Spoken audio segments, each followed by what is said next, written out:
शोषित वंचित मजलूम, महिलाएं, किसान, मजदूर, नौजवान, सबकी जिम्मेदारी। हमारी वजह से लोगों की मदद होनी चाहिए, लोगों को परेशानी नहीं होनी चाहिए। मैं यहाँ के सभी कार्यकर्ता पदाधिकारियों का बहुत बहुत धन्यवाद करता हूँ,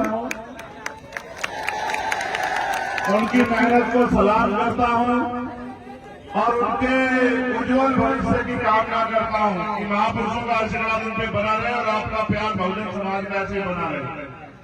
साथियों, क्योंकि समय काफी ज्यादा हो गया है और मैं देख रहा हूँ कि बहुत से वाहन जो हैं वो भीड़ में हैं, तो क्योंकि मार्च करने से पहले कुछ मामले मेरे सामने आए हैं, मुझे उनको भी रखना है। मगर मैं आपसे कहना चाहता हूँ, बिना राजनीतिक शक्ति के आप लोगों का हाथ हमेशा ऐसे ही रहेगा, ऐसे,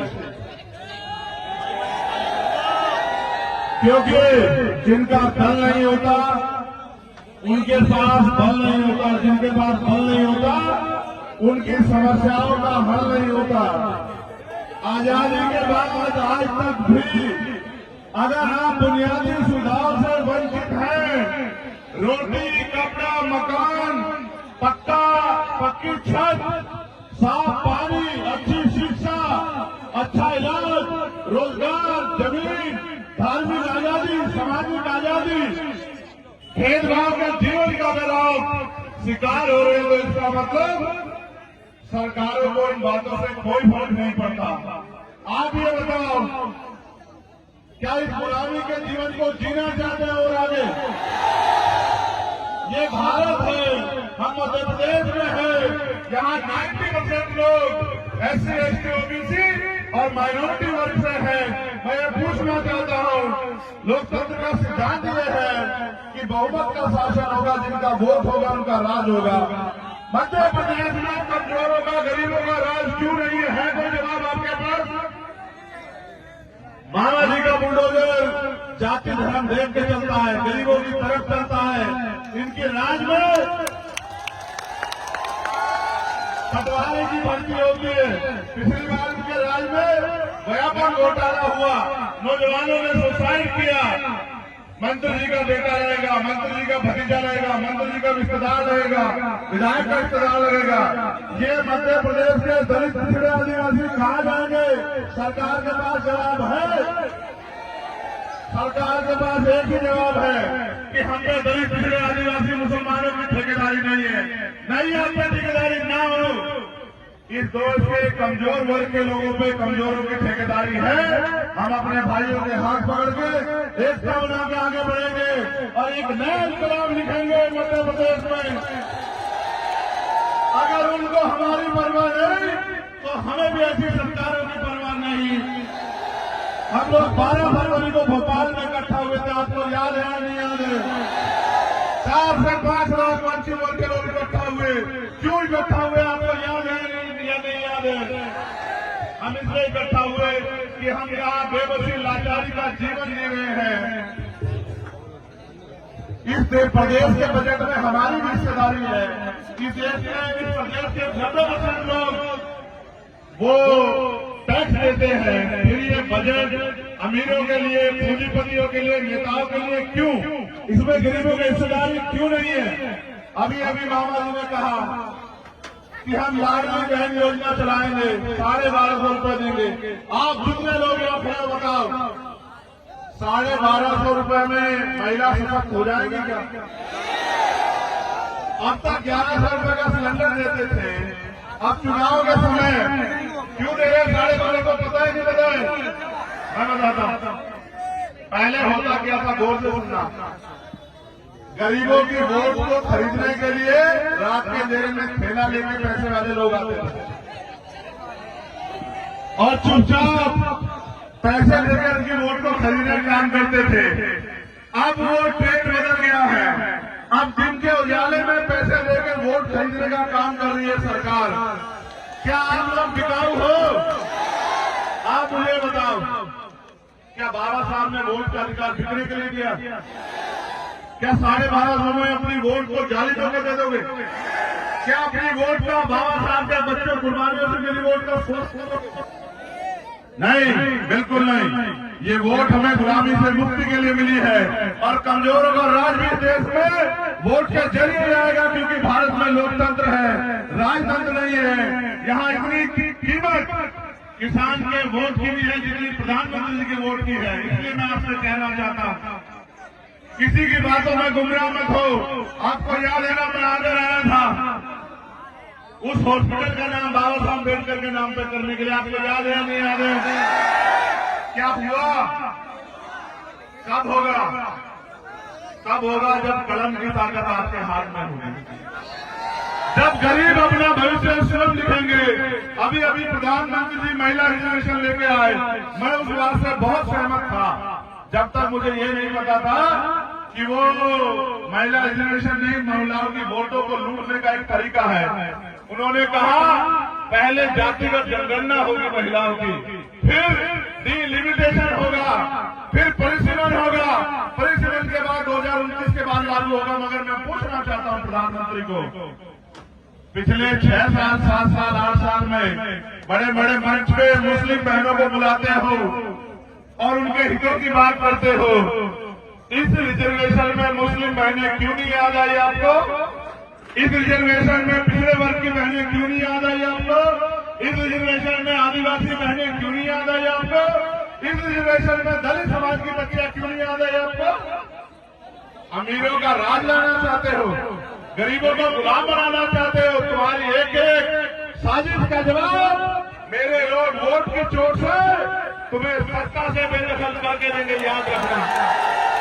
मेरे प्यारे भाइयों, आजाद हुए 75 साल से ज्यादा हो गए, क्या अभी भी स्वाभिमान सम्मान का जीवन मिल पा रहा है? आपको भी पता किस तरह सत्ता पक्ष के लोग यहाँ हमारे कार्यकर्ताओं पे छोटे मुकदमे दर्ज करा रहे हैं और उनको जेल पहुंचाने का काम कर रहे हैं। अन्याय अत्याचार के खिलाफ भीम आर्मी के लोग कर्मचारियों की मदद के लिए, अपने साथियों की मदद के लिए सड़कों में आंदोलन करते हैं। यहाँ के नेताओं के दबाव में उनका शोषण किया जाता है। ये वही क्षेत्र है जहाँ सार्वजनिक स्थलों पे आज भी लोकतंत्र नहीं है, घोड़ी पर चढ़ने की आजादी नहीं है, बाबा साहब की जयंती मनाने की आजादी नहीं है, कुएं पे पानी भरने की आजादी नहीं है, और कहते भारत आजाद हो गया है। मैं आपसे कहना चाहता हूं, सुसनेर विधानसभा में 14 वर्षीय बालक सिद्धू मेघवाल को जिंदा जला दिया गया। आज तक भी उसके परिवार को न्याय नहीं मिला। आप बताओ, क्या उसका परिवार उम्मीद नहीं करता होगा कि उनको न्याय मिले?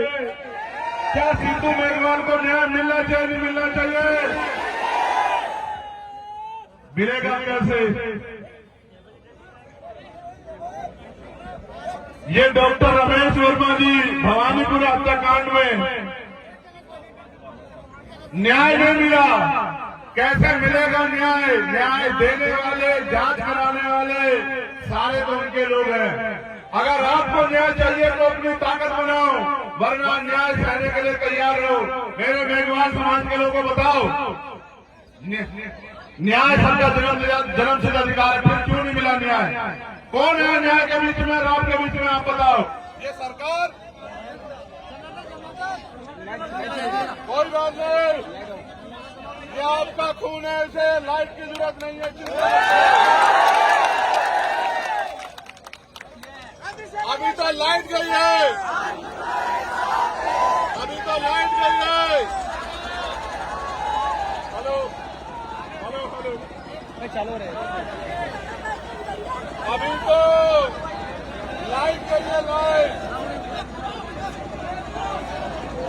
गई है। आज तुम इतने बड़े पैमाने पे इकट्ठा हुए, लाइट गई है, अभी तो पूरी सरकार जाएगी, तुम लोग चिंता मत करो। मैं आपसे कहना चाहता हूं, लाइट तो आ जाएगी, लेकिन आपकी जिंदगी में उजाला कब आएगा? कब वो आपको बुनियादी सुविधाएं मिलेगी? अच्छा खाना, पीने के लिए साफ पानी, बढ़िया अच्छी शिक्षा, अच्छा इलाज, अच्छा रोजगार, जिनको जमीन, और जिनके साथ अन्याय हो जाए उनको न्याय कैसे मिलेगा? 12 फरवरी की मांग अभी पूरी नहीं हुई। अब अपनी मांगों को किसी ने मत मानो, अब अपनी ताकत बनाओ। आपके पास मौका आ गया है। मैं भी पीछे था, महिलाओं के पास रुका, मैंने पूछा आप क्या काम करती हो? तो उन्होंने बताया कि हम सोयाबीन के खेत में कटाई का काम कर रहे हैं। मैंने पूछा कितने पैसे मिलते हैं? तो उन्होंने भावुक मन से कहा कि ये हमें 200 रुपए देते हैं। मेरे लोगों ये बताओ, 200 रुपए का अमीर का कुत्ता पानी मिल जाता है, तुम्हें 200 रुपए की दिहाड़ी पे रखा जा रहा है। क्या मजाक हो रहा है तुम्हारे साथ? अपनी किस्मत, अपने भविष्य का फैसला खुद लो। अपनी ताकत बनाओ, अपना विधायक जिताओ, अपनी ताकत बनाओ और ऐलान करो कि अब किसी के सहारे नहीं रहेंगे, अब अपनी ताकत बना के आगे बढ़ेंगे।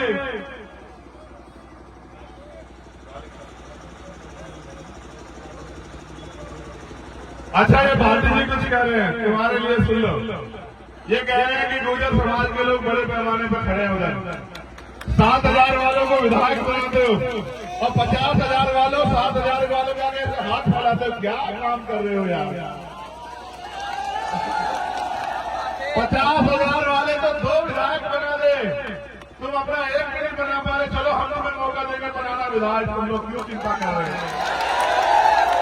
इसलिए आपको कह रहा हूं, ये लोकतंत्र है, अपने भविष्य का फैसला खुद रखो। और मैं सम्मानित साथियों से निवेदन करूंगा, पहले तो मैंने लिस्ट मांगी थी जो साथी यहाँ के आयोजक है। मंडल जय जोहार, भारतीय संविधान जिंदाबाद। मैं पिछड़े वर्ग के लोगों को कहना चाहता हूँ, 52% होंगे, 5-7% पे गुजारा करने वाले अपनी ताकत समझो। तुम चाहो अकेले अपने दम पे ताकत सरकार बना लो, लेकिन अभी तुम तैयार नहीं, इसका नुकसान उठाना पड़ रहा है समाज को। धन्यवाद।